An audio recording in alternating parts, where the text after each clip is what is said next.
ಚೆನ್ನಾಗಿಲ್ಲ ಅಂದ್ರೆ ಚಪ್ಪಲಿ ತಗೊಂಡು ಹೊಡೀರಿ, ಉಡ್ಸ್ಕೊಳಕ್ ನಾವ್ ರೆಡಿ ಇದೀವಿ. ಚೆನ್ನಾಗಿದ್ರೆ ಚಪ್ಪಾಳೆ ಹೊಡೀರಿ.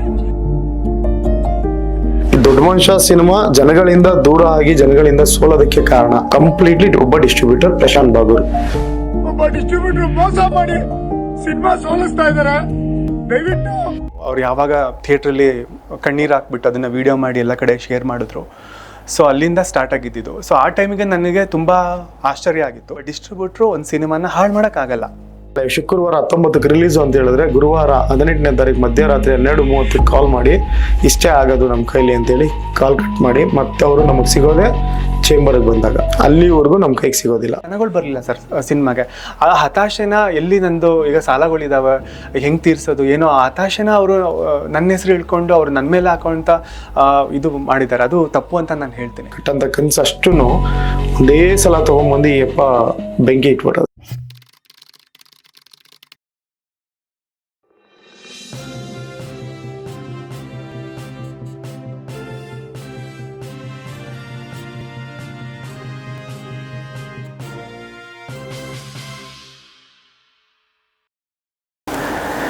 ನಮಸ್ತೆ, ಬಿ ಗಣಪತಿ ಚಾನಲ್ಗೆ ಸ್ವಾಗತ.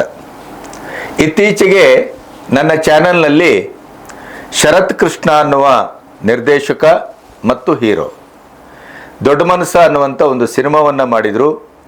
ಆ ಸಿನಿಮಾವನ್ನು ಕೊಂದದ್ದು, ಅದನ್ನು ಸಂಪೂರ್ಣವಾಗಿ ಸೋಲಿಸಿದ್ದು ನಮ್ಮ ಈ ಪ್ರಶಾಂತ್ ಬಾಗೂರ್ ಅಂತ ಅವರು ಆರೋಪ ಮಾಡಿದ್ದಾರೆ. ಸ್ಪಷ್ಟವಾಗಿ ನನ್ನ ಸಿನಿಮಾವನ್ನು ಕೊಂದರು ಅನ್ನುವ ರೀತಿಯಲ್ಲಿ. ಪ್ರಶಾಂತ್ ಬಾಗೂರು ಕೂಡ ನನಗೆ ಫೋನ್ ಮಾಡಿದರು. ಸರ್, ನನ್ನ ಹತ್ರ ಒಂದು ಸತ್ಯ ಇದೆ, ನ್ಯಾಯ ಇದೆ, ನಾನು ಯಾವ ಸಿನಿಮಾವನ್ನು ಸೋಲಿಸಬೇಕು ಅನ್ನುವ ಇರಾದೆಯಲ್ಲೂ ನಾನು ಡಿಸ್ಟ್ರಿಬ್ಯೂಷನನ್ನು ಅಥವಾ ಒಂದು ವಿತರಣಾ ಸಂಸ್ಥೆಯನ್ನು ನಾನು ಕಟ್ಟಿಲ್ಲ. ನಾನು ನನ್ನ ಕೆಲಸವನ್ನು ಮಾಡಿದ್ದೇನೆ. ಆದರೆ ಸಿನಿಮಾದ ಒಳಗಡೆ ಶಕ್ತಿ ಇಲ್ಲದೆ ಇದ್ದರೆ ಅಥವಾ ಸಿನಿಮಾವೇ ಜನರನ್ನು ಥಿಯೇಟ್ರಿಗೆ ಕರೆಸುವಂಥ ಒಂದು ಆಕರ್ಷಣೆಯನ್ನು ಹೊಂದದೇ ಇದ್ದರೆ ನಾವೇನೂ ಮಾಡಲಿಕ್ಕೆ ಸಾಧ್ಯ ಇಲ್ಲ. ನನ್ನ ಹತ್ರ ದಾಖಲೆಗಳಿದೆ, ಸತ್ಯ ಇದೆ, ನನಗೊಂದು ಮಾತಾಡುವ ಅವಕಾಶ ಕೊಡಿ ಅಂತ ಅವರು ಕೇಳಿದರು. ಸತ್ಯವಾಗಿ ಹೇಳಬೇಕು ಅಂತಂದರೆ, ನನ್ನ ವೇದಿಕೆಯಲ್ಲಿ ಯಾರೂ ಮಾತಾಡುವ ಅವಕಾಶಕ್ಕಾಗಿ ಇಂಥ ಸಂದರ್ಭದಲ್ಲಿ ಕೇಳಿಕೊಳ್ಳುವ, ಬೇಡಿಕೊಳ್ಳುವ, ಅರಿಕೆ ಮಾಡಿಕೊಳ್ಳುವ ಯಾವ ಸಂಪ್ರದಾಯವೂ ಇಲ್ಲ. ನ್ಯಾಯವೇ. ಅದು ಯಾವುದೇ ಪ್ರಶ್ನೆ ಬಂದರೂ, ಎಂಥ ಸಂದರ್ಭ ಬಂದರೂ ನಾನು ಎಂತೆಂಥ ಸವಾಲುಗಳನ್ನು ಕೂಡ ಎದುರಿಸಿದ್ದೇನೆ. ಆದರೆ ಆದಷ್ಟರ ಮಟ್ಟಿಗೆ ಯಾವ ವ್ಯಕ್ತಿಯ ಶ್ರಮವನ್ನು ಇಗ್ನೋರ್ ಮಾಡೋದಾಗಲಿ ಅಥವಾ ನ್ಯಾಯ ಇದ್ದಂಥ ಸಂದರ್ಭದಲ್ಲೂ ಅದು ಅನ್ಯಾಯ ಅಂತ ಅದನ್ನು ಪ್ರಚುರಪಡಿಸುವಂಥದ್ದಾಗಲಿ ನಾನಂತೂ ಮಾಡಿಲ್ಲ. ಅದು ಪತ್ರಿಕೋದ್ಯಮಕ್ಕೆ ಮಾಡುವ ಬಹಳ ದೊಡ್ಡ ದ್ರೋಹ ಅಂತ ನಾನು ಭಾವಿಸಿದ್ದೇನೆ. ಶರತ್ ಕೃಷ್ಣ ಅವರ ಬಗ್ಗೆ ಅಷ್ಟೇ ಪ್ರೀತಿ ಗೌರವ ಇದೆ. ಈಗ ನನ್ನೊಟ್ಟಿಗೆ ಮಾತಾಡುವಂಥ ಪ್ರಶಾಂತ್ ಬಾಗೂರ್ ಬಗ್ಗೆ ಅಷ್ಟೇ ಪ್ರೀತಿ ಗೌರವ ಇದೆ. ಯಾಕೆಂತಂದರೆ ಕನ್ನಡ ಚಿತ್ರರಂಗವನ್ನು ಇವತ್ತಿನ ಸ್ಥಿತಿಯಲ್ಲಿ ಒಂದು ಹೊಸ ತಲೆಮಾರೇ ಅದನ್ನು ತನ್ನ ಹೆಗಲ ಮೇಲೆ ಹೊತ್ತು ಸಾಗಬೇಕಾದಂಥ ಅನಿವಾರ್ಯತೆ ಇದೆ ಅಂತ ನಾನು ಭಾವಿಸಿದ್ದೇನೆ. ಹಾಗಾಗಿ ಇವತ್ತು ಸಿನಿಮಾ ಮಾಡೋದು ಮುಖ್ಯ ಅಲ್ಲ, ಸಿನಿಮಾ ಮಾಡಿ ನೀವು 4 ಪ್ರೆಸ್ ಮೀಟ್ ಮಾಡೋದು ಮುಖ್ಯ ಅಲ್ಲ, ಅಥವಾ ಒಂದು 4 ಹಾಡನ್ನು ಸೋಷಿಯಲ್ ಮೀಡಿಯಾದಲ್ಲಿ ಬಿಟ್ಟು ಮಿಲಿಯನ್ ಗಟ್ಟಲೆ ವ್ಯೂಸನ್ನು ತೋರಿಸೋದು ಸುಲಭ ಅಲ್ಲ. ಅದೆಲ್ಲವೂ ಸಾಧ್ಯತೆ ಇದೆ. ಆದರೆ ಒಂದು ಸಾಧ್ಯ ಇಲ್ಲ, ಏನು ಅಂದರೆ ಸಿನಿಮಾವನ್ನು ಡಿಸ್ಟ್ರಿಬ್ಯೂಟ್ ಮಾಡುವಂಥದ್ದು, ಸಿನಿಮಾವನ್ನು ವಿತರಿಸುವಂಥದ್ದು, ಸಿನಿಮಾವನ್ನು ಥಿಯೇಟ್ರಲ್ಲಿ ನಿಲ್ಲಿಸುವಂಥದ್ದು ಅಥವಾ ಥಿಯೇಟ್ರನ್ನು ಸಿನಿಮಾಕ್ಕಾಗಿ ಪಡ್ಕೊಳ್ಳುವಂಥದ್ದು. ಇದು ಹಿಂದೆ ಹಾಗಿರಲಿಲ್ಲ.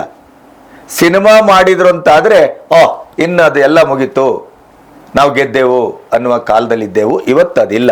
ಹಾಗಾಗಿ ಶರತ್ ಕೃಷ್ಣ ಅವರಿಗೂ ಈ ಮೂಲಕ ಹೇಳುವುದಷ್ಟೇ, ಪ್ರಶಾಂತ್ ಬಾಗೂರ್ ಅವರು ಇವತ್ತೇನು ತನ್ನ ಅಹವಾಲನ್ನು ಅರಹುತ್ತಾರೋ, ಮಾತಾಡ್ತಾರೋ, ಅದಕ್ಕೂ ನೀವು ಉತ್ತರ ಕೊಡುವ ಒಂದು ಅವಕಾಶ ನಮ್ಮ ಚಾನಲಲ್ಲಿದೆ. ಆದರೆ ನೆನಪಿಡಿ, ಮತ್ತೆ ಪ್ರಶಾಂತ್ ಬಾಗೂರು ಅದಕ್ಕೆ ಉತ್ತರ ಕೊಡ್ತಾರೆ. ಹಾಗೇಳಿ ಇದು ಪ್ರತ್ಯುತ್ತರ ಮುಂದುವರಿತದೆ ಅಂತಲ್ಲ, ಆದರೆ ಇದಕ್ಕೊಂದು ನ್ಯಾಯಬದ್ಧವಾದಂಥ ವೇದಿಕೆಯನ್ನು ಒದಗಿಸುವುದು ನನ್ನ ಕರ್ತವ್ಯ. ಹಾಗಾಗಿ ಇವತ್ತಿನ ಮಾತುಕತೆಗೆ ಪ್ರಶಾಂತನ್ನು ಭಾಳ ಪ್ರೀತಿಯಿಂದ ಸ್ವಾಗತಿಸ್ತಾ ಇದ್ದೇನೆ. ಮತ್ತು ಅವರು ತೋರಿಸುವ ದಾಖಲೆಗಳನ್ನು ನಿಮ್ಮೆದುರು ಪ್ರಚುರಪಡಿಸ್ತೇವೆ. ಯಾವುದೇ ಸಂಸ್ಥೆ ಆಗ್ಬೋದು, ಯಾವುದೇ ವ್ಯಕ್ತಿ ಆಗ್ಬೋದು, ಇನ್ನೊಬ್ಬರ ಸೃಜನಾತ್ಮಕವಾದಂಥ ಒಂದು ಕೃತಿಯನ್ನು ಅದನ್ನು ಕೆಟ್ಟದ್ದಾಗಿ ಬಿಂಬಿಸುವ, ಸೋಲಿಸುವ ಅಥವಾ ಅದನ್ನು ತೀರಾ ಅತಿರೇಕದಲ್ಲಿ ಅದನ್ನು ಮೆಟ್ಟುವ ತುಳಿಯುವ ಕೆಲಸವನ್ನು ಅದು ಯಾರೂ ಮಾಡಬಾರ್ದು. ಶರತ್ತು ಮಾಡಬಾರ್ದು ಮತ್ತು ಪ್ರಶಾಂತ್ ಮಾಡಬಾರ್ದು. ಯಾರ್ಯಾರಿಂದ ಏನೇನು ಆಗಿದೆ ಅನ್ನೋದನ್ನು ನಿಮ್ಮೆದುರು ಕುಲ್ಲ ಇವತ್ತು ಅದನ್ನು ತೆರೆದಿಡುವ ಕೆಲಸಕ್ಕೆ ನಾವು ಮುಂದಾಗಿದ್ದೇವೆ. ಪ್ರಶಾಂತ್, ನಿಮಗೆ ಸ್ವಾಗತ. ನಮಸ್ತೆ. ಹೇಳಿ ಸರ್, ಈಗ ನೀವು ಆ ವಿಡಿಯೋವನ್ನು ನೋಡಿದ್ದೀರಿ ಅಂತ ಅಂದ್ಕೊಳ್ತೇನೆ. ನೋಡಿದೆ ಸರ್. ಅಲ್ಲಿಯ ಪ್ರತಿ ಪ್ರಶ್ನೆಗೂ ಉತ್ತರಿಸುವ ಅವಕಾಶ ನಿಮಗಿದೆ, ಅದನ್ನು ಕೇಳುವ ವ್ಯವಧಾನವೂ ನನಗಿದೆ. ಹೇಳಿ ಸರ್. ಇಲ್ಲಿ ಅಂದರೆ ನಾನು ಇಲ್ಲಿ ಬಂದಿರೋದು ಉತ್ತರ ಹೇಳೋದಕ್ಕೇನೆ. ಆದರೆ ಒಂದು ಸ್ವಲ್ಪ ನನಗೆ ಬೇಜಾರಾಗ್ತಿರೋದು ಏನಪ್ಪ ಅಂದರೆ, ನಾನು ಬಿಲೀವ್ ಮಾಡೋ ತತ್ವ ನಾವು ಒಳ್ಳೆಯವರಾಗಿರ್ಬೇಕಷ್ಟೇ, ಒಳ್ಳೆಯವರಾಗಿ ನಾನು ಒಳ್ಳೆಯವನಂತ ಪ್ರೂವ್ ಮಾಡ್ಕೊಳಕ್ಕೆ ಹೋಗ್ಬಾರ್ದಂತೆ. ಬಟ್ ಇಲ್ಲಿ ನನಗೆ ಈಗ ಇರೋ ಪರಿಸ್ಥಿತಿಯಲ್ಲಿ ಹೆಂಗೆ ಅಂದರೆ ನಾನು ಪ್ರೂವ್ ಮಾಡ್ಕೊಳೋ ಪರಿಸ್ಥಿತಿ ಬಂದುಬಿಟ್ಟಿದೆ. ಇದು ಯಾಕೆ ಹಿಂಗೆ ಬಂತು ನನಗೆ ಗೊತ್ತಿಲ್ಲ ಸರ್. ಒಂದು ಪರೀಕ್ಷೆ ಅಂತಲೇ ಅಂದ್ಕೊಳ್ಳೋಣ. ಈಗ ಅದಕ್ಕೂ ಮೊದಲು ಒಂದು ಕೆಲಸ ಮಾಡಿ, ನೀವು ನಿಮ್ಮ ಬಾಗೂರ್ ಟಾಕೀಸ ಏನದು? ಬಾಗೂರ್ ಟಾಕೀಸ್, ಹೌದು. ಅದು ಆ ವಿತರಣೆಯ ಸಂಸ್ಥೆ, ನಿಮ್ಗೆ ಏನು ಎಕ್ಸ್ಪೀರಿಯನ್ಸ್ ಇದೆ, ಆಮೇಲೆ ಅವರು ಹೇಳಿದಾಗೇನೆ ನಿಮ್ಮ ಹತ್ರ ಲೈಸೆನ್ಸ್ ಇಲ್ಲ ಅಥವಾ ನೀವೊಬ್ಬ ವಿತರಕರೇ ಅಲ್ಲ, ಈ ಥರದ ಹಲವಾರು ಪ್ರಶ್ನೆಗಳು ಬಂದಿದ್ದೇವೆ. ಅದನ್ನು ಮತ್ತೆ ಮಾತಾಡೋಣ. ನನಗೆ ನೀವು ನಿಮ್ಮ ಬಗ್ಗೆ ನನ್ನ ವೀಕ್ಷಕರಿಗೆ ಒಂದು ಸಣ್ಣ ಪರಿಚಯ ಮಾಡಿಕೊಡಿ. ನಾನು ಬೇಸಿಕಲಿ ಒಬ್ಬ ಇಂಜಿನಿಯರ್, ಒರೆಕಲ್ DBA ಆಗಿದ್ದೆ. ಆಮೇಲೆ ನಾಟಕಗಳನ್ನ ಮಾಡ್ತಾಯಿದ್ವಿ, ಬೀದಿ ನಾಟಕಗಳು ಮಾಡಿದ್ವಿ, ಮತ್ತು ಸ್ಟೇಜ್ ಎಲ್ಲಿ ಮಾಡ್ತೀವಲ್ಲ ಆ ನಾಟಕಗಳನ್ನ ಮಾಡಿದ್ವಿ. ಸೊ ಎಂಟರ್ ಇಂಡಿಯಾ, ನಾವು ಎಲ್ಲ ಇಂಡಿಯಾದಲ್ಲಿ ಸುಮಾರು ಕಡೆ ನಾವು ನಾಟಕಗಳನ್ನ ಮಾಡಿ ಇದ್ದಾಗ ಆ ಟೈಮಲ್ಲಿ ಸಿನಿಮಾಗೆ ಬಂದಿದ್ದು, ನಾವು ಆ್ಯಕ್ಟ್ ಮಾಡಬೇಕು ಅಂತ ಹೇಳಿ ಬಂದು ರೈಟಿಂಗ್ ಇದ್ದಿದ್ದರಿಂದ ನಾವು ಟೆಕ್ನಿಷಿಯನ್ಗಳಾಗಿ ನಿಂತ್ಕೊಂಡು ಈಗ ಡಿಸ್ಟ್ರಿಬ್ಯೂಷನ್ ಕೂಡ ಮಾಡ್ತಾ ಇದ್ದೀನಿ. ಅಂದರೆ ಇದೆಲ್ಲ ಒಂದು ಕಲಿಕೆ ಪ್ರೋಸೆಸ್ಸು. ಸ್ಟಿಲ್ ನಾನು ಸಿನಿಮಾ ಸ್ಟೂಡೆಂಟ್ ಅಂತಲೇ ಹೇಳಕ್ಕೆ ಇಷ್ಟಪಡ್ತೀನಿ ಸರ್. ಅದನ್ನು ರಾಜ್ಕುಮಾರ್ ಅವರು ತನ್ನ ನಿರ್ಗಮನದ ಕೊನೆಯ ಕ್ಷಣದಲ್ಲೂ ನಾನೊಬ್ಬ ವಿದ್ಯಾರ್ಥಿ ಅಂತಲೇ ಹೇಳ್ತಾ ಇದ್ದೀನಿ ಸರ್. ಯಾಕಂದರೆ ಎಲ್ಲರೂ ಕಲಿಕೆಯನ್ನ ಮುಂದುವರಿಸಬೇಕು. ಎಲ್ಲಿ ಕಲಿಕೆ ನಿಲ್ತದೋ ಅಲ್ಲಿ ಅಹಂಕಾರ ಬರುತ್ತೆ, ಆಮೇಲೆ ಅಧ್ವಾನಗಳೇ ಆಗ್ತವೆ. ಮತ್ತೆ ಸಿನಿಮಾ ಥರದ ಕ್ಷೇತ್ರ ಹೆಂಗೆ ಅಂತ ಸರ್, ಅದು ಡೈಲಿ ನೀವು ಕಲಿದಿದ್ದೇ ಇರುತ್ತೆ. ನಾವು ಎಷ್ಟೇ ಏಜ್ ಆದರೂ ಕೂಡ ಈಗ ಬರೋ ಟ್ರೆಂಡು, ನಾವು ಈಗ ಒಬ್ಬ ರೈಟರ್ ಆಗಿ ನಾನು ಸೂಕ್ಷ್ಮವಾಗಿ ನನ್ನ ಸಿನಿಮಾ ನಾನು ಬರೀಬೇಕು ಅಂತಂದರೆ ಪ್ರತಿಯೊಂದನ್ನು ನಾನು ಕಲಿಬೇಕು. ಹೊಸದೇನಿದೆ, ಟೆಕ್ನಾಲಜಿ ಇದೆಯಾ, ಸೋಷಿಯಲಿ ಏನು ಚೇಂಜ್ ಆಗ್ತಾ ಇದೆ, ಲೈಫ್ ಸ್ಟೈಲ್ಗಳು ಏನು ಚೇಂಜ್ ಆಗ್ತದೆ, ಟೆಕ್ನಾಲಜಿ ಏನು ಚೇಂಜ್ ಆಗ್ತಿದೆ, ಪ್ರತಿಯೊಂದು ಇದ್ದೇ ಇರುತ್ತೆ. ಸೊ ಇವತ್ತಿಗೂ ನಾನು ಹೇಳೋದು ನಾನು ಸಿನಿಮಾ ಸ್ಟೂಡೆಂಟ್ ಅಂತಾನೆ, ಇನ್ನೂ ಕಲಿತಾ ಇದ್ದೀವಿ ಸರ್. ಈ ಡಿಸ್ಟ್ರಿಬ್ಯೂಷನ್ ಕೂಡ ಕಲಿಕೆ ಒಂದು ಪ್ರೋಸೆಸ್. ಯಾಕಂದರೆ ನಾನು ಒಬ್ಬ ಡೈರೆಕ್ಟರ್ ಆಗಬೇಕು ಅಂತಂದರೆ ಸಿನಿಮಾದಲ್ಲಿ ಎಂಡ್ ಟು ಎಂಡ್ ನಾಲೆಡ್ಜ್ನ ಆದಷ್ಟು ನೀವು ಕಲ್ತಿರಬೇಕು ಅಥವಾ ತಿಳ್ಕೊಂಡಿರಬೇಕು. ಅದು ಆಗೋದಿಲ್ಲ ಸರ್ ನಿಮಗೆ. ಅಟ್ಲೀಸ್ಟ್ ಇರೋ ಅಷ್ಟಾದ್ರೂ ಕಲಿಯೋ ತಗೊಳ್ಳೋಣ ಅನ್ನೋ ಒಂದು ಇದರಲ್ಲಿ ಯೋಚನೆ ಮಾಡಿದಾಗ ನಮ್ಮ ಡೈರೆಕ್ಷನ್ ಡಿಪಾರ್ಟ್ಮೆಂಟ್ ಹುಡುಗರದು ಫೇಲ್ಯೂರ್ ಆಗ್ತಿದ್ದೆ ಈ ಒಂದು ಸೆಗ್ಮೆಂಟಲ್ಲಿ. ಫಸ್ಟ್ ಕಾಪಿ ತೆಗೆದ್ಮೇಲೆ ಏನು ಮಾಡಬೇಕು ಅನ್ನೋದು ಗೊತ್ತಿರಲಿಲ್ಲ. ನಾನು ಫಸ್ಟ್ ಸಿನಿಮಾ ನಂದು ಜಾಗ್ವರ್, ನಾನು ಅಸಿಸ್ಟೆಂಟ್ ಡೈರೆಕ್ಟ್ರಾಗಿ ಬಂದಿದ್ದು. ಬಟ್ ಅಲ್ಲೂ ಕೂಡ ನಾನು ಡಿಸ್ಟ್ರಿಬ್ಯೂಷನ್ ತನಕನೂ ವರ್ಕ್ ಮಾಡಿದೆ. ಯಾಕಂದರೆ ಒಂದು ಅವಕಾಶ ಸಿಗ್ತಾಯಿತ್ತು. ಒಬ್ಬ ಎಜುಕೇಟೆಡ್ ಯೂತ್ಸ್ ಆಗಿ ನಾವು ಹೋದಾಗ ನಮಗೆ ಕೆಲವು ಕಡೆ ಒಂದಷ್ಟು ಅವಕಾಶಗಳು ಓಪನ್ ಆಗ್ತವೆ. ಹಂಗೆ ಓಪನ್ ಆದಾಗ ನಾವು ಹೋಗಿ ಅದನ್ನು ಕಲಿಬೇಕು. ಸೊ ಎಲ್ಲರಿಗೂ ಕೇಳ್ತಾ ಇದ್ದೆ ಡಿಸ್ಟ್ರಿಬ್ಯೂಷನ್ ಹೆಂಗೆ ನಡೆಯುತ್ತೆ, ಫಿಲ್ಮ್ ಬಿಸ್ನೆಸ್ ಹೆಂಗಾಗುತ್ತೆ ಅಂತ. ಯಾರಿಗೂ ಗೊತ್ತಿರ್ತಿಲ್ಲ. ನನ್ನ ಸೀನಿಯರ್ಸ್ಗೂ ಗೊತ್ತಿರ್ತಿರ್ಲಿಲ್ಲ, ನನಗೆ ಸೂಪರ್ ಸೀನಿಯರ್ಸ್ಗೂ ಗೊತ್ತಿರ್ತಿರಲಿಲ್ಲ. ಈಗ ಒಂದು ಸಿನಿಮಾ ಅಂತ ಬಂದರೆ ಕೋಡೈರೆಕ್ಟರ್ ಇರ್ತಾರೆ, ಅಸೋಸಿಯೇಟ್ ಇರ್ತಾರೆ, ಅಸಿಸ್ಟೆಂಟ್ ಡೈರೆಕ್ಟರ್ಸ್ ಇರ್ತಾರೆ, ಅಪ್ರೆಂಟಿಸ್ ಇರ್ತಾರೆ. ನಾನು ಅಪ್ರೆಂಟಿಸ್ ಲೆವೆಲಲ್ಲಿ ಇದ್ದಾಗಲೇ ಈ ಪ್ರಶ್ನೆ ನಾನು ಹಾಕ್ಕೊಂಡು ಅವತ್ತೇ ಡಿಸೈಡ್ ಮಾಡಿದೆ. ನಾನು ಮಾಡಿದ್ರೆ ನಾನು ಎಂಟು ನಾನು ಕಲೀಲೇಬೇಕು, ತಿಳ್ಕೊಳ್ಳೇಬೇಕು ಏನಿದೆ ಅದು, ಯಾಕೆ ಯಾರಿಗೂ ಏನು ಗೊತ್ತಾಗ್ತಾ ಇಲ್ಲ ಅಂತ. ಹಾಗೆ ಹುಟ್ಕೊಂಡಿದ್ದೆ ಈ ಒಂದು ಡಿಸ್ಟ್ರಿಬ್ಯೂಷನ್ ಒಂದು ಆಲೋಚನೆ. ಸೊ ಬೇರೆ ಬೇರೆ ಕಂಪ್ನಿಗಳಲ್ಲಿ ಮಾಡಿಕೊಂಡು, ಸೊ ಜಾಗ್ವರಿಂದ ಹಿಡಿದು ನಾನು ಗರಡಿ ತನಕನೂ ವರ್ಕ್ ಮಾಡಿದ್ದೀನಿ ಸರ್. ನಾನು ಯಾಕಂದರೆ ಯೋಗರಾಜ್ ಸರ್ ಬ್ಯಾನರಲ್ಲಿ ನಾನು ಪದವಿ ಪೂರ್ವವಾಗಿ ನಾನು ಡೈರೆಕ್ಷನ್ ಡಿಪಾರ್ಟ್ಮೆಂಟಲ್ಲಿ ವರ್ಕ್ ಮಾಡಿದೆ. ಅಲ್ಲಿ ತನಕನೂ ನಾನು ವರ್ಕ್ ಮಾಡ್ಕೊಂಡು ಬಂದು ಈಗ ನನ್ನದೇ ಆದಂಥ ಒಂದು ಪ್ಲಾಟ್ಫಾರ್ಮ್ ಮಾಡಿದೆ, ಬಾಗೂರ್ ಟಾಕೀಸ್ ಅಂತ ಅಂದ್ಬಿಟ್ಟು. ನಿಮ್ಮ ಫ್ಯಾಮಿಲಿ ಬ್ಯಾಕ್ಗ್ರೌಂಡು? ಸರ್ ನಮ್ಮ ತಂದೆಯವರು ಜಾನಪದ ಸಂಶೋಧಕರು, ಇತಿಹಾಸ ಸಂಶೋಧಕರು, ಬಾಗೂರ್ ನಾಗರಾಜಪ್ಪ ಅಂತ ರೈಟರ್ ಅವರು. ಸುಮಾರು ಪುಸ್ತಕಗಳನ್ನ ಬರೆದಿದ್ದಾರೆ, ಗ್ರಂಥಗಳನ್ನು ಬರೆದಿದ್ದಾರೆ. ಮತ್ತು ಅಮ್ಮ ಬಂದರೆ ಹೌಸ್ ವೈಫ್, ಮತ್ತು ನಮ್ಮ ಮಿಸಸ್ ಅವರು ಟೀಚರ್ ಇದ್ದಾರೆ, ಒಬ್ಬ ಮಗ ಇದ್ದಾನೆ. ಸೊ ನಂದೊಂದು ಪುಟ್ಟ ಸಂಸಾರ. ಮತ್ತು ನಂದು ಬೇಸಿಕಲಿ ನಂದು ಇದೇ ಪ್ರೊಫೆಷನ್. ಇವಾಗ ಪೂರ್ಣ ಮಟ್ಟದಲ್ಲಿ ನೀವು ಡಿಸ್ಟ್ರಿಬ್ಯೂಷನ್ ಮಾಡ್ತಾ ಇದ್ದೀರಿ? ಆ ಡಿಸ್ಟ್ರಿಬ್ಯೂಷನ್ನೇ ಮಾಡ್ತಾ ಇರೋದು. ಮತ್ತು ನಾನು ಸಿನಿಮಾಗೆ ಸ್ಟಾರ್ಟ್ ಮಾಡ್ತಾ ಇದ್ದೀನಿ ಸರ್. ಈ ವರ್ಷ ನಾನು ಸಿನಿಮಾ ಡೈರೆಕ್ಟ್ ಮಾಡ್ತಾ ಇದ್ದೀನಿ. ಸೊ ಇದು ನನ್ನ ಪರಿಚಯ ಸರ್, ಸಣ್ಣ ಪರಿಚಯ. ಮುಂದೆ ಈಗ ವಿಷಯಕ್ಕೆ ಬಂದರೆ ಸರ್, ಇಲ್ಲಿ ಈಗ ದೊಡ್ಡ ಮನ್ಸ ಸಿನಿಮಾದು ನಿಮಗೆ ಒಂದು 3 ವೀಕ್ಸಿಂದ ನಡೀತಾ ಇದೆ ಇದೊಂದು. ಅವ್ರು ಯಾವಾಗ ಥಿಯೇಟ್ರಲ್ಲಿ ಕಣ್ಣೀರು ಹಾಕ್ಬಿಟ್ಟು ಅದನ್ನು ವೀಡಿಯೋ ಮಾಡಿ ಎಲ್ಲ ಕಡೆ ಶೇರ್ ಮಾಡಿದ್ರು. ಸೊ ಅಲ್ಲಿಂದ ಸ್ಟಾರ್ಟ್ ಆಗಿದ್ದು. ಸೊ ಆ ಟೈಮಿಗೆ ನನಗೆ ತುಂಬ ಆಶ್ಚರ್ಯ ಆಗಿತ್ತು. ಒಂದು. ಮತ್ತೆ ಇನ್ನೊಂದು ಯಾಕೆ ಅನ್ನೋ ಪ್ರಶ್ನೆ ಮೂಡಿತ್ತು, ಇದು ಯಾಕೆ ಮಾಡ್ತಿದ್ದಾರೆ ಅಂತ ಅಂದ್ಬಿಟ್ಟು. ಸೊ ನನ್ನ ಒಂದು ಅನುಭವದಲ್ಲಿ ಅವ್ರನ್ನ ಹತ್ರದಿಂದ ನೋಡಿರೋದ್ರಿಂದ ತುಂಬ ಒಳ್ಳೆ ಸ್ನೇಹಿತರು ನನಗೆ. ಮತ್ತು ಆ ಸಿನಿಮಾ ಮೇಲೆ ತುಂಬ ಹೋಪ್ ಇತ್ತು, ನನಗೂ ಹೋಪ್ ಇತ್ತು, ಅವ್ರಿಗೂ ಹೋಪ್ ಇತ್ತು. ಬಟ್ ಯಾವಾಗ ಥಿಯೇಟ್ರಿಗೆ ಬಂತು ಅಲ್ಲಿ ನಮಗೆ ಅಂದ್ಕೊಂಡಿದ್ದು ರಿಪೋರ್ಟ್ ಬರಲಿಲ್ಲ ಸರ್. ಬಟ್ ಆ ಟೈಮಲ್ಲಿ ಅವ್ರಿಗೆ ಒಂದಷ್ಟು ಪ್ರೆಷರ್ಸು ಅಥವಾ ಒಳಗಡೆಯಿಂದ ಅವ್ರಿಗೆ ಒಂದಷ್ಟು ಒತ್ತಡಗಳಿದ್ವು ಅನಿಸುತ್ತೆ. ಸೊ ಅದನ್ನು ಹ್ಯಾಂಡ್ಲ್ ಮಾಡೋದ್ರಲ್ಲಿ ಅವರೆಲ್ಲ ಒಂದು ಕಡೆ ಸೋತರು ಅಂತ ಅನ್ಸುತ್ತೆ. ಅದು ಅವ್ರೊಬ್ರದ್ದೇ ಅಲ್ಲ. ಸೊ ಪ್ರತಿಯೊಬ್ಬ ಹೊಸ ಫಿಲ್ಮ್ ಮೇಕರ್ಗೂ ಅದು ಹಾಗೆ ಆಗುತ್ತೆ ಸರ್. ರಿಲೀಸ್ ದಿನ ಅಥವಾ ರಿಲೀಸ್ ಟೈಮಲ್ಲಿ ಒಂದು 4-5 ದಿನ ಇದೆಯಲ್ಲ, ಆ ಪ್ರೆಷರ್ನ ನೀವು ಹ್ಯಾಂಡ್ಲ್ ಮಾಡೋಕ್ಕಾಗಲ್ಲ. ಇರೋ ಬರೋ ಮೇಲೆಲ್ಲ ರೇಗ್ತಾ ಇರ್ತಾರೆ, ಪೇಷನ್ಸ್ ಇರಲ್ಲ, ಊಟ ಬಿಟ್ಟಿರ್ತಾರೆ, ನಿದ್ದೆ ಬಿಟ್ಟಿರ್ತಾರೆ. ಬಟ್ ಪ್ರಾಕ್ಟಿಕಲಾಗಿ ಥಿಂಕ್ ಮಾಡ್ಬೇಕು ಸರ್ ನಾವೇನೇ ಆಗಲಿ ಅಟ್ ಎನಿ ಮೂಮೆಂಟ್. ಈ ಪ್ರಪಂಚ ಹೆಂಗೆ ಅಂತಂದರೆ ಸಿನಿಮಾದ ಕಷ್ಟ ನಷ್ಟಗಳನ್ನು ಅವರು ನೋಡಲ್ಲ ವೀಕ್ಷಕರು, ಅವ್ರು ನೋಡೋದು ಎಂಟರ್ಟೈನ್ಮೆಂಟ್ ಕೇಳೇ ಸಿನಿಮಾಗೆ ಬರ್ತಾರೆ. ಬಟ್ ಇವಾಗ ನಮ್ದು ಏನೇ ಕಷ್ಟ ನಷ್ಟಗಳಿದ್ರು ನಾವೇ ಮಾತಾಡ್ಕೊಂಡು ನಾವೇ ಬಗೆಹರಿಸ್ಕೋಬೇಕು. ಬಟ್ ಅದನ್ನು ಯಾವಾಗ ಅದನ್ನು ಒಂದು ಪ್ರಮೋಷನಲ್ ಕಾಂಟೆಂಟ್ ಥರನೋ ಅಥವಾ ಪ್ರಮೋಷನಲ್ ಕ್ಯಾಂಪೇನ್ ಥರನೋ ಮಾಡಿದಾಗ ಅದು ಒಪ್ಪಕ್ಕಾಗಲ್ಲ ಸರ್. ಅದನ್ನ ಯಾರೂ ಒಪ್ಪಕ್ಕಾಗಲ್ಲ, ಹಂಗೆ ಆಗಬಾರ್ದು. ಮತ್ತೆ ಯಾರೋ ಒಬ್ಬರನ್ನ ಅವ್ರ ಮೇಲೆ ಎತ್ತಾಕ್ಬಿಡೋದು. ಯಾಕಂತಂದ್ರೆ ಈಗ ಸಿನಿಮಾ ಮಾಡಿದಾಗ ಸುಮಾರು ಜನ ಹತ್ರ ದುಡ್ಡು ಹಾಕ್ಸಿರ್ತಾರೆ, ಇನ್ವೆಸ್ಟರ್ಗಳು ಇರ್ತಾರೆ, ಫೈನಾನ್ಸಿಯರ್ಸ್ ಇರ್ತಾರೆ, ಅಥವಾ ಅಕ್ಕ ಭಾವನೋ ಅಣ್ಣ ತಮ್ಮನೋ ಯಾರೋ ದುಡ್ಡು ಹಾಕಿರ್ತಾರೆ. ಬಟ್ ಅದರದ್ದು ರೆಸ್ಕ್ಯೂ ಪ್ಲಾನ್ ಥರ ಇದು ಮಾಡಿದ್ರು ಅಂತ ನನಗೆ ಅನ್ಸುತ್ತೆ ಇವರು. ಯಾಕಂದ್ರೆ ಈಗ ಈಸಿ, ಯಾರೋ ಅವ್ರನ್ನ ಕೇಳೋ ಮಟ್ಟಕ್ಕೆ ಯಾರೂ ಬರೋದಿಲ್ಲ, ಬಿಡು ಡಿಸ್ಟ್ರಿಬ್ಯೂಟ್ರು ಹಾಳು ಮಾಡ್ಬಿಟ್ನಂತೆ ಸಿನಿಮಾ ಅಂತ. ಬಟ್ ಪ್ರಾಕ್ಟಿಕಲಿ ಹೇಳಬೇಕಂದ್ರೆ ಒಬ್ಬ ಡಿಸ್ಟ್ರಿಬ್ಯೂಟ್ರು ಒಂದು ಸಿನಿಮಾನ ಹಾಳು ಮಾಡೋಕ್ಕಾಗಲ್ಲ.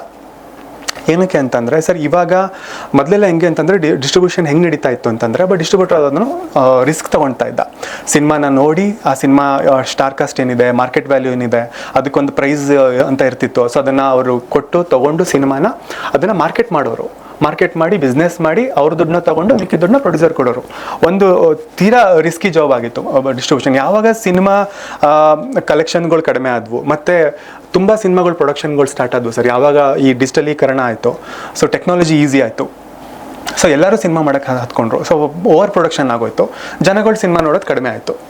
ಸೊ ಇಲ್ಲೇನಾಯಿತು, ಈಗ ಡಿಸ್ಟ್ರಿಬ್ಯೂಷನ್ ಇವಾಗ ಹೆಂಗೆ ನಡೀತಾ ಇದೆ ಅಂತಂದರೆ ಪ್ರೊಡ್ಯೂಸರ್ಸೇ ಡಿಸ್ಟ್ರಿಬ್ಯೂಟರ್ ಸರ್. ಈ ಸಿನಿಮಾಗೂ ಕೂಡ ಟೆಕ್ನಿಕಲಿ ಅವರೇ ಡಿಸ್ಟ್ರಿಬ್ಯೂಟ್ರು. ಯಾರು ಈ ಸಿನಿಮಾ ಪ್ರೊಡ್ಯೂಸರ್ ಅವರೇ ಡಿಸ್ಟ್ರಿಬ್ಯೂಟ್ರು. ನಾನೇನಪ್ಪ ಅಂತಂದರೆ ಒಂದು ಕನ್ಸಲ್ಟೆಂಟ್ ಆಗೋ ಅಥವಾ ಸರ್ವಿಸ್ ಪ್ರೊವೈಡರ್ ಆಗೋ ವರ್ಕ್ ಮಾಡ್ತಾ ಇರೋದು. ಈಗ ಈ ಸಿನಿಮಾ ಏನೇ 1 ಕೋಟಿ ಅಥವಾ 10 ಕೋಟಿ 100 ಕೋಟಿನೇ ಮಾಡಿದ್ರು ಕಂಪ್ಲೀಟ್ ಹ್ಯಾಂಡ್ಲಿಂಗ್ ಕೆಪಾಸಿಟಿ ಅವ್ರ ಕೈಲಿರುತ್ತೆ. ಈ 1 ಪೈಸನೂ ನಾವು ತೊಗೊಳಕ್ಕಾಗಲ್ಲ, ಇದು ಮಾಡ್ಯೂಲೇ ಹಂಗಿರೋದು. ಸೊ ಅವ್ರ ಹೆಸರಿಗೆ ವೆಂಡರ್ಶಿಪ್ ಆಗಿರುತ್ತೆ. ಈ ಸಿಂಗಲ್ ಥಿಯೇಟ್ರಿಂದ ಬರೋ ಅಮೌಂಟ್ ಏನೇ ಇದ್ರೂ ಅದು ಅವರೇ ತೊಗೊಳ್ತಾರೆ. ಮತ್ತು ಇನ್ವಾಯ್ಸ್ ಕೂಡ ಅವ್ರ ಹೆಸರಲ್ಲೇ ನಡೆಯುತ್ತೆ, GST ಕೂಡ ಅವರಿಗೆ ಹೋಗುತ್ತೆ. ಹಿಂಗಿದ್ದಾಗ ಡಿಸ್ಟ್ರಿಬ್ಯೂಟರ್ ಹೆಂಗೆ ಈ ಒಂದು ಕಾಲಘಟ್ಟದಲ್ಲಿ ನಿಂತ್ಕೊಂಡು ಹೇಳೋದಾದರೆ ಟೆಕ್ನಿಕಲಿ ಅದು ಸುಳ್ಳು. ಒಬ್ಬ ಡಿಸ್ಟ್ರಿಬ್ಯೂಟ್ರು ಸಿನಿಮಾನ ಕೊಲ್ಲಕ್ಕಾಗಲ್ಲ ಸರ್. ಮತ್ತು ಹೊಸಬ್ರು ಸಿನಿಮಾ ಅಂತ ಬಂದರೆ ಶೋಸು ಅಥವಾ ಥಿಯೇಟರ್ ಸ್ಕ್ರೀನ್ಸ್ ಆಗಲಿ ಡಿಸ್ಟ್ರಿಬ್ಯೂಟ್ರನ್ನೇ ಕೊಡಿಸ್ತಾನೆ, ಸೊ ಅವನ ಕೈಲೇ ಇರುತ್ತೆ ಅನ್ನೋದು ಸುಳ್ಳು. ಯಾಕಂತಂದರೆ ಇವಾಗ ಒಂದು ಟ್ರೈಲರ್ ಬಂತು ಅಂತಂದರೆ ಮಲ್ಟಿಪ್ಲೆಕ್ಸ್ ಅವರು ಟ್ರೈಲರ್ನ ನೋಡ್ತಾರೆ ಸರ್. ನೋಡಿಬಿಟ್ಟು ಈ ಟ್ರೈಲರ್ ಈ ಕಾಸ್ಟ್ ಏನಿದೆ, ಕ್ರೀವ್ ಏನಿದೆ, ಬಜೆಟ್ ಏನಿದೆ, ಕ್ವಾಲಿಟಿ ಏನಿದೆ, ಇದನ್ನೆಲ್ಲ ನೋಡಿ ಡಿಸೈಡ್ ಮಾಡ್ತಾರೆ ಯಾವ ಸ್ಕ್ರೀನ್ಗೆ ಎಷ್ಟು ಕೊಡಬೇಕು ಅಂತ. ಸೊ ನಾವು ಇನ್ ಬಿಟ್ವೀನ್ ಸೇತುವೆಯಾಗಿ ನಿಂತ್ಕೊಂಡು ಒಂದು ಸಿನಿಮಾಗೆ ಒಂದು ಸ್ಟ್ರಾಟಜಿ ಅಂತ ಮಾಡ್ತೀವಿ. ಸೊ ಬಿಸ್ನೆಸ್ ಸ್ಟ್ರಾಟಜಿಸ್ಟ್ ಅಂತ ಕರಿಬೋದು ಬೇಕಾದ್ರೆ ನೀವು ಟೆಕ್ನಿಕಲಿ ನಮ್ಮನ್ನು. ಸೊ ಏನು ಮಾಡಬೇಕು ಏನು ಮಾಡಬಾರ್ದು ಅದನ್ನು ನೀಟಾಗಿ ಅವ್ರಿಗೆ ಎಕ್ಸ್ಪ್ಲೇನ್ ಮಾಡಿಬಿಟ್ಟು ಎಲ್ಲೂ ಈಗ ಪರ್ಸೆಂಟೇಜ್ ಬಿಸ್ನೆಸ್ ಇರುತ್ತೆ, ಆಯಿತಾ, ಕಮಿಷನ್ ದಂಧೆಗಳು ಇರ್ತವೆ ಈ ನಡುವೆ. ಯಾಕಂದರೆ ತುಂಬ ಟರ್ಮಿನಾಲಜೀಸ್ ಇದೆ, ತುಂಬ ವೆಂಡರ್ಸ್ ಬರ್ತಾರೆ ಅಲ್ಲಿ. ಒಂದು ಸ್ಟ್ಯಾಂಡಿ ಇಡೋದ್ರಿಂದ ಹಿಡಿದು ಪೋಸ್ಟರ್ ಪೇಸ್ಟ್ ಮಾಡೋದ್ರಿಂದ ಹಿಡಿದು ಮತ್ತು ಅದನ್ನು ಪ್ರಿಂಟ್ ಮಾಡೋ ತನಕ ಎಲ್ಲರೂ ಬೇರೆ ಬೇರೆ ಮಾಡ್ಯೂಲಲ್ಲಿ ವರ್ಕ್ ಮಾಡ್ತಾರೆ ಸರ್. Too many things. ಅದನ್ನು ಅರ್ಥ ಮಾಡ್ಕೊಳಕ್ಕಾಗಲ್ಲ. ನೀವು ಆಲ್ ಆಫ್ ಎ ಸಡನ್ ಒಂದೇ ಸತಿಗೆ ಸಿನಿಮಾ ಮಾಡಿ ನಾನು ರಿಲೀಸ್ ಮಾಡ್ತೀನಿ ಅಂದರೆ ಈ ಕಾಂಪ್ಲಿಕೇಟೆಡ್ ಸಿಸ್ಟಮ್ನ ಅವ್ರು ಅರ್ಥ ಮಾಡ್ಕೊಳಕ್ಕೆ ಚಾನ್ಸೇ ಇಲ್ಲ, ಅರ್ಥ ಆಗೋದಿಲ್ಲ. ಯಾವಾಗ ಅದು ಅರ್ಥ ಆಗಲ್ಲ ಅವ್ರು ಗೊಂದಲಕ್ಕೆ ಈಡಾಗ್ತಾರೆ. ಯಾರು ಒಬ್ಬ ಈಗ ಕಾರ್ನರ್ಡ್ ಆಗಿ ಯಾರು ನಿಂತ್ಕೊಳೋದು ಡಿಸ್ಟ್ರಿಬ್ಯೂಟರ್, ಅವರು ಗುರಿ ಮಾಡ್ತಾರೆ. ಇತ್ತೀಚೆಗೆ ಅದೊಂದು ಟ್ರೆಂಡ್ ತರ ಫಾಲೋ ಆಗ್ತಿದೆ ಸರ್. ಏನೂ ಆಗಲಿಲ್ಲ ಅಂದ್ರೆ ಡಿಸ್ಟ್ರಿಬ್ಯೂಟರ್ ಗೆದ್ರೆ ನಿಮ್ಮನ್ನ ಯಾರು ಏನು ಕೇಳೋದು ಸರ್. ಗೆದ್ರೆ ಯಾರೋ ನಿಮಗೆ ಡಿಸ್ಟ್ರಿಬ್ಯೂಟರ್ ಸೂಪರ್ ಆಗಿ ಮಾಡಿದ್ರು, ಅವರಿಂದ ಸಿನಿಮಾ ಗೆಲ್ತು ಅಂತ ಹೇಳೋದೇ ಇಲ್ಲ ಸರ್. ಹೇಳೋದಿಲ್ಲ. ಅದು ಹೇಳಿದ್ರು ಅದು ಸೋತಾಗ ಮಾತ್ರ ಡಿಸ್ಟ್ರಿಬ್ಯೂಟರ್ನ ಬೈತಾರೆ. ಅದು ನಾನು ತೀರಾ ಟ್ರಾನ್ಸ್ಪರೆಂಟ್ ಆಗಿ ಮಾಡ್ತೀವಿ. ಎಲ್ಲೂ ನಾವು ಅಮೌಂಟ್ನ ಮುಟ್ಟೋದೇ ಇಲ್ಲ. ಯಾವುದೇ ವೆಂಡರ್ ಇದ್ರು ಅವ್ರಿಗೆ ನೀಟಾಗಿ ಗೂಗಲ್ ಪೇ ಮಾಡಿಸ್ತೀವಿ, ಮತ್ತೆ ನೆಗೋಷಿಯೇಟ್ ಮಾಡಿಸ್ತೀವಿ, ಮತ್ತೆ 2-3 ಕೊಟೇಶನ್ಸ್ ತಗೊಂಡು ಯಾವ್ದು ಕಡಿಮೆ ಇದೆ ಅವ್ರಿಗೆ ಕೊಡ್ತೀವಿ. ನಾವು ಬಯಸ್ಡಾಗಿ ಹೋಗೋದೇ ಇಲ್ಲ. ಆದರೂ ಕೂಡ ನಮ್ಮಂಥ ಡಿಸ್ಟ್ರಿಬ್ಯೂಟರ್ ಮೇಲೆ ಸುಮಾರು ಕೇಸಸ್ಗಳಾಗಿದೆ. ಬರೀ ನಾನು ಒಬ್ಬಂದಲ್ಲ, ನಾನು ಕ್ರಾಸ್ ಚೆಕ್ ಮಾಡ್ಕೊಂಡಿದ್ದೀನಿ. ಎಲ್ಲೋ ನಾನು ತಪ್ಪಿರ್ಬೋದಾ, ನಾನು ತಿದ್ಕೊಳೋದು ಏನಾರು ಇದೆಯಾ ಅಂತ ನಾನು ಕ್ರಾಸ್ ಚೆಕ್ ಕೂಡ ಮಾಡಿದ್ದೀನಿ. ಪ್ರತಿಯೊಬ್ಬ ಡಿಸ್ಟ್ರಿಬ್ಯೂಟರ್ ಹೇಳೋದು ಇದನ್ನೇ, ಹೊಸಬ್ರು ಸಿನಿಮಾ ಅಂತಂದರೆ ಅದು ವ್ಯಾಜ್ಯಗಳೇ. ಮತ್ತು ಡಿಸ್ಟ್ರಿಬ್ಯೂಟರ್ ಆಗಿ ಕ್ಲೀನ್ ಚಿಟ್ ನಿಂಗೆ ಸಿಗಲ್ಲ. ನೀನು ಏನೇ ಮಾಡು ನಿನಗೆ ಕ್ಲಿಯರ್ ಸರ್ಟಿಫಿಕೇಟ್ ಸಿಗುತ್ತೆ. ಎಲ್ಲೋ ಒಂದಷ್ಟು ಜನ ಪ್ರಾಕ್ಟಿಕಲ್ ಆಗಿ ಅರ್ಥ ಮಾಡ್ಕೊಂಡವರು ಖಂಡಿತ ನಮ್ಮ ಜೊತೆ ನೆಕ್ಸ್ಟ್ ಸಿನಿಮಾಗೂ ಕ್ಯಾರಿ ಆಗ್ತಾರೆ. ಇಲ್ಲ 90% ಪೀಪಲ್ ಅವರು ನಮಗೆ ವಾಪಸ್ ಬರೋದು. ಅವರು ಹೇಳಿದ್ರು ಪ್ರಶಾಂತ್ ಸಿನಿಮಾ ನೋಡಿದ್ರು, ಯಾರ್ದೋ ಮೂಲಕ ಪರಿಚಯ ಆಯ್ತಾ ಏನೇನೋ ಅಂದ್ರು. ಆಮೇಲೆ ಪ್ರಶಾಂತ್ ಸಿನಿಮಾ ನೋಡಿದ್ರು, ಆ ಸಿನಿಮಾ ನೋಡಿ ಹಳೆಯ ಸಿನಿಮಾಗಳಿಗೆಲ್ಲ ಹೋಲಿಸ್ಬಿಟ್ರು, ಇಂದ್ರ ಚಂದ್ರ ಅಂದ್ರು. ಅದರ ನಂತರ ಮಾಡಿದ್ದು ಇಂಥ ಕೆಲಸ. ಸರ್ ಸಿನಿಮಾ ನೋಡೇ ನೋಡ್ತೀವಿ, ಯಾಕಂದರೆ ಆ ಒಂದು ಪರಿಪಾಠ ಇರಬೇಕು ಅಂತ ಮೊದಲಿತ್ತು. ಇತ್ತೀಚೆಗೆ ಸ್ವಲ್ಪ ಕಡಿಮೆ ಆಗಿದೆ, ಸಿನಿಮಾಗಳು ನೋಡ್ತಾ ಇಲ್ಲ. ನಮ್ಗೆ ಇಷ್ಟ ಒಂದು ಟೈಮ್ ಇರಲ್ಲ ಅಂತನೋ ಅಥವಾ ಇಷ್ಟೇನೆ ಅನ್ನೋದೊಂದು ತಾತ್ಸಾರನೋ ಗೊತ್ತಿಲ್ಲ ನನಗೆ, ಅವರವರ ಪರ್ಸೆಪ್ಷನಲ್ಲಿ. ಬಟ್ ನಾನು ಸಿನಿಮಾ ನೋಡೇ ನೋಡ್ತೀನಿ, ಯಾಕಂದರೆ ಎಷ್ಟೋ ಸಿನಿಮಾ ನಾವು ವಾಪಸ್ ಕಳಿಸಿದ್ವಿ, ಚೆನ್ನಾಗಿ ಇದು ವರ್ಕೌಟ್ ಆಗಲ್ಲ, ಇದು ಥಿಯೇಟ್ರಿಕಲಿ ಚೆನ್ನಾಗಿಲ್ಲ ಅಥವಾ ಹೋಗಲ್ಲ ಅಂತ ಅಂದಾಗ ನಾನೇ ಹೇಳ್ಬಿಡ್ತೀನಿ. ಮತ್ತು ನಿಮಗೆ ಸರ್ ಡಿಸ್ಟ್ರಿಬ್ಯೂಷನ್ ಖರ್ಚುಗಳು ಸುಮಾರು ಇರ್ತವೆ. ನಿಮಗೆ 1.5 ನಿಮಗೆ 7 ಲಕ್ಷ ತನಕ ಇನ್ನೇನು ಆವ್ರೇಜ್ ಬರುತ್ತೆ ಒಂದೊಂದು ಸಿನಿಮಾಗೆ ಖರ್ಚು. ಬರೀ ಥಿಯೇಟ್ರಿಕಲ್ ಡಿಸ್ಟ್ರಿಬ್ಯೂಷನ್ ಮಾಡ್ತೀವಿ ಅಂತಂದ್ರೆ ಅದರದ್ದು ಚಾರ್ಜಸ್ಸು. ಸೊ ಅದನ್ನಾದರೂ ಉಳಿಯುತ್ತೆ ನಿಮಗೆ. ಸಾಲ ಮಾಡ್ಕೊಂಡಿರ್ತೀರ, ಬಡ್ಡಿಗಳು ಇರ್ತವೆ, ಆದಷ್ಟು ರಿಲೀಸ್ ಮಾಡಬೇಡಿ ಅಂತ ಹೇಳ್ತೀವಿ. ಬಟ್ ಕೆಲವು ಸಿನಿಮಾಗಳು ಅಟ್ಲೀಸ್ಟ್ ಚೆನ್ನಾಗಿರ್ತವೆ ಸರ್. ಈಗ ದೊಡ್ಡ ಮನುಷ್ಯ ಕೆಟ್ಟ ಸಿನಿಮಾ ಅಲ್ಲ ಸರ್, ಖಂಡಿತ ಹೇಳ್ತೀನಿ, ಒಂದು ಒಳ್ಳೆ ಸಿನಿಮಾ. ಬಟ್ ಏನಪ್ಪ ಅಂದರೆ ಸ್ವಲ್ಪ ನಮಗೆ ಒಂದು ಹಳೆಯ ಸ್ಟೈಲಲ್ಲಿ ಇತ್ತು ಸರ್. ಇದು ಸ್ವಲ್ಪ ಆಗುತ್ತೇನೋ ನಮಗೆ BC ಸೆಂಟ್ರೋ ಸಿನಿಮಾ, ಯಾಕಂದರೆ ಮಲ್ಟಿಪ್ಲೆಕ್ಸ್ ಅಂತ ಬಂದರೆ ನಾವು ಗ್ಲೋಬಲ್ ಕಾಂಟೆಂಟ್ ಜೊತೆ ಹೋರಾಡಬೇಕು. ಬಟ್ ಇಲ್ಲಿ ಈ ಸಿನಿಮಾ ಬಂದು ಪಕ್ಕ ಕಮರ್ಷಿಯಲ್ ಸಿನಿಮಾ. ನಿಮಗೆ ಮಲ್ಟಿಪ್ಲೆಕ್ಸ್ ವರ್ಕ್ ಆಗುತ್ತೋ ಇಲ್ವೋ ಒಂದು ಡೌಟ್ ಇತ್ತು, ಬಟ್ ಆದರೂ ಕೂಡ ಒಂದಷ್ಟು ಮಿನಿಮಮ್ ಸ್ಕ್ರೀನ್ಸ್ ಮಾಡೋಣ. ಬಟ್ ನಾವು ಮೇಜರಾಗಿ BC ಸೆಂಟರ್ಗಳನ್ನ ಆದಷ್ಟು ಕಾನ್ಸಂಟ್ರೇಟ್ ಮಾಡೋಣ ಅಂತಲೇ ಮಾಡಿದ್ದು. ಹಂಗೆ ಮಾಡೇನೆ ಹತ್ತಿರ 49 ಥಿಯೇಟ್ರಲ್ಲಿ ನಾವು ರಿಲೀಸ್ ಮಾಡಿದ್ವಿ. ಇವನ್ ಮಲ್ಟಿಪ್ಲೆಕ್ಸ್ ಕೂಡ ಈಗ ನೋಡಿ, ಅವರು ಪ್ರೈಮ್ ಟೈಮ್ ಸಿಕ್ಕಿಲ್ಲ ಅಂತ. ನಿಮಗೆ ಪ್ರೈಮ್ ಟೈಮ್ ಸಿಕ್ಕಿಲ್ಲ, ಮಲ್ಟಿಪ್ಲೆಕ್ಸ್ನವ್ರ ಹತ್ರ ಮಾತೇ ಆಡಿಲ್ಲ. ಇಡೀ ರಾಜ್ಯದಲ್ಲಿ ಎಲ್ಲವೂ ಬಂದಾದ ಥಿಯೇಟರ್ಗಳನ್ನು ಕೊಟ್ಟಿದ್ದಾರೆ.